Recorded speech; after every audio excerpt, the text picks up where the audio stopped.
जिस तलबा हम हिस्ट्री का तीसरा यूनिट पढ़ रहे थे, भारत में यूरोपीय नौआबादियात, उसका पहला सवाल का ए और बी पार्ट देखिए। अब सवाल नंबर 2 है, उसमें ए दिख रहे हैं हम, अलीफ ग्रोह से ताल्लुक़ ना रखने वाले अल्फाज तलाश करें।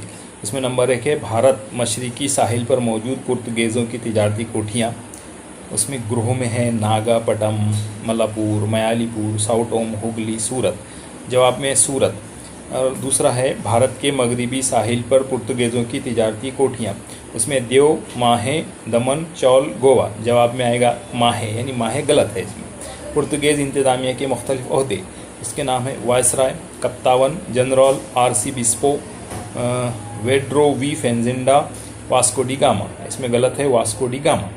अंग्रेज़ फैक्ट्रियों का अमला, वायसराय, अकाउंटेंट इंचार्ज, खजांची, कलर। इसमें वायसराय गलत है।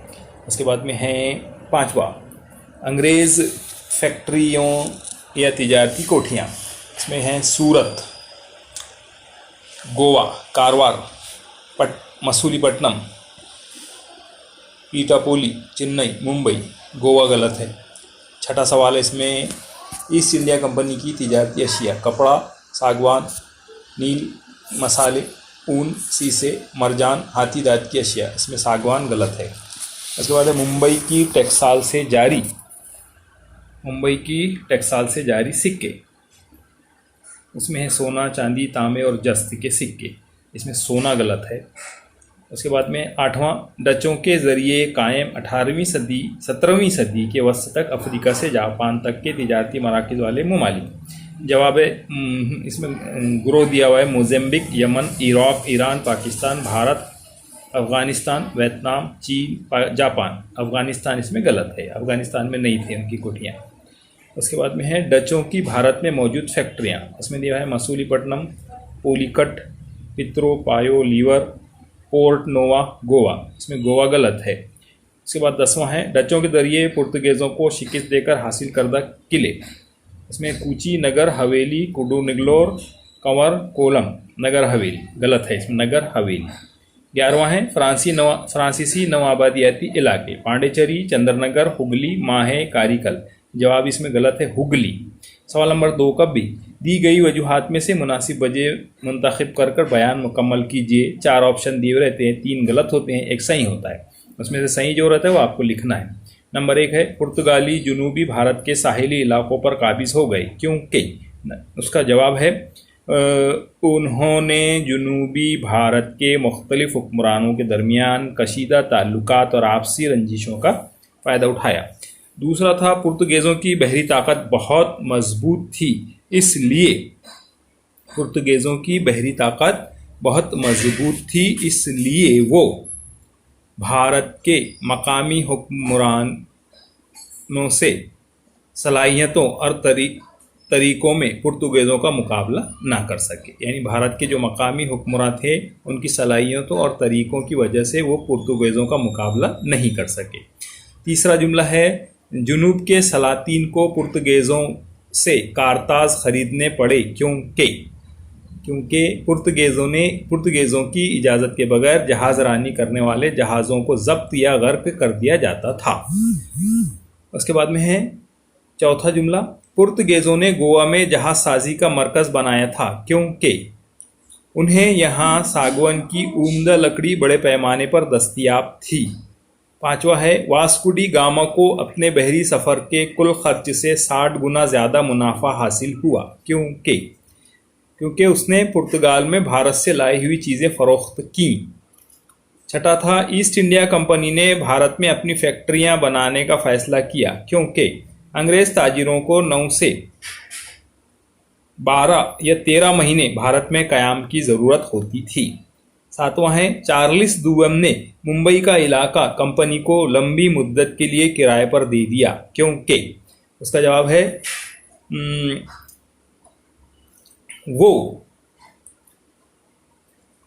इन इलाकों की इंतज़ामी अखराजात आमदनी से ज़्यादा थे। इसके बाद 8वां जुमला है, कंपनी ने सूरत, कारवार, मसूलीपट्टनम, चेन्नई, मुंबई वगैरह में खूबसूरत बागात बनवाए क्योंकि कंपनी अपने अमले का दिल बहलाना चाहती थी। 9वां है, डचों ने काली मिर्च की तिजारत में इजारादारी हासिल कर ली क्योंकि उन्होंने कूची के बादशाह के साथ तिजारती मुआहदा कर लिया था। 10वां जुमला है, फ्रांसीसियों और अंग्रेज़ों ने कर्नाटक के सियासी मामलात में मदाखलत शुरू कर दी थी क्योंकि नवाब के ख़ानदान के लोग आपस में तख्त नशीनी के लिए जंग लड़ रहे थे। अब है सवाल नंबर 2 का जीम, यानी तीसरा पार्ट सवाल नंबर 2 का। तारीख़ी वाक़यात या मकामात या अशख़ास का नाम लिखिए। एक जुमला दिया हुआ रहेगा, उसके ताल्लुक से किसी शख्स या मकाम या फिर वाक़े का नाम लिखना है। जैसे पुर्तगेज़ों के ज़रिए दिया गया जहाज़ रानी का खुसूसी इजाज़तनामा, यानी उसको क्या कहते थे? उसे कारताज कहते थे। एक ही लफ्ज़ लिखना है, 1 नंबर मिलेगा।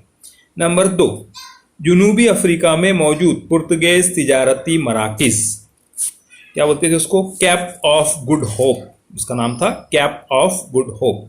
उसके बाद तीसरा है, सल्तनत हिंद में कायम शुदा, सल्तनत हिंद में कायम तमाम पुर्तगेज नव आबादियाँ, स्टोडा इंडिया कहा जाता था उसको। सल्तनत हिंद में कायम तमाम पुर्तगेज नव आबादियाँ, उसको स्टोडा इंडिया कहते थे।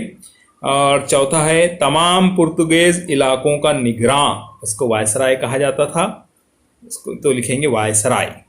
अंग्रेज फैक्ट्रियों में काम करने वाला अमला, उसको बोलते थे फैक्टर्स। इतना ही लिखना है, ऐसा आ गया कि अंग्रेज फैक्ट्रियों में काम करने वाला अमला फैक्टर्स, हो गया जवाब। नंबर 6, ईस्ट इंडिया कंपनी का एशिया की फैक्ट्रियों का मरकज सूरत। ईस्ट इंडिया कंपनी का एशिया की फैक्ट्रियों का मरकज, जवाब आएगा सूरत। 7वां है, इंग्लिस्तान के बादशाह चार्ल्स दुगम की मंगनी पर पुर्तगाल के बादशाह का दिया हुआ तमगा, जवाब है मुंबई के जजायर, है ना। उसके बाद में है 8वां, डचों की तिजारती company United East India Company, United East India Company ऐसा लिखेंगे। उसके बाद में है 9वां, डचों की पहली फैक्ट्री जिसका जिक्र पेरिपल्स ऑफ द अर्थेरियन सी में किया गया, उसे बोलते हैं मसूलीपट्टनम। उसके बाद में 10वां, भारत में फ्रांसीसी सरगर्मियों का मरकज, जवाब आएगा पांडिचेरी। 11वां है, फ्रांसीसियों और अंग्रेज़ों के दरमियान होने वाली 3 जंगें, उनको कहा जाता है कर्नाटक की जंग। इस तरह से सवाल नंबर 2 और सवाल नंबर 1 कंप्लीट हो गया। अल्लाह हाफिज़। बाकी अगले